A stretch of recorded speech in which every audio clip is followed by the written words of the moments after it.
मुझे कभी आजाद मीडिया से खौफ नहीं रहा। चेयरमैन पाकिस्तान तहरीक इंसाफ इमरान खान ने कहा, डिक्टेटर हमेशा मीडिया पर कंट्रोल चाहता है क्योंकि वो आजादी इजहार राय से डरता है।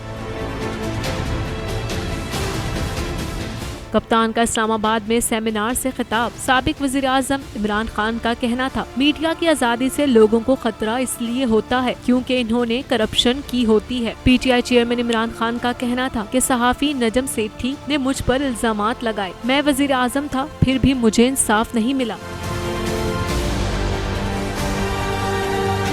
हमारे मुआशरे में जब वज़ीर आज़म को इंसाफ नहीं मिलेगा तो आम आदमी का क्या होगा। कप्तान ने कहा, बरतानिया में किरदार कुशी का केस लड़ चुका हूँ। बरतानिया में आज़ादी इजहार राय है तो वहाँ किरदार कुशी के कानून भी हैं। इमरान खान ने कहा, अल्लामा इकबाल की शायरी देख लें, शायर मशरिक ने भी हमेशा आज़ादी की बात की है। जब मैं हकीकी आज़ादी की बात करता हूँ तो कोशिश होती है कि मेरी कौम भी आज़ाद हो।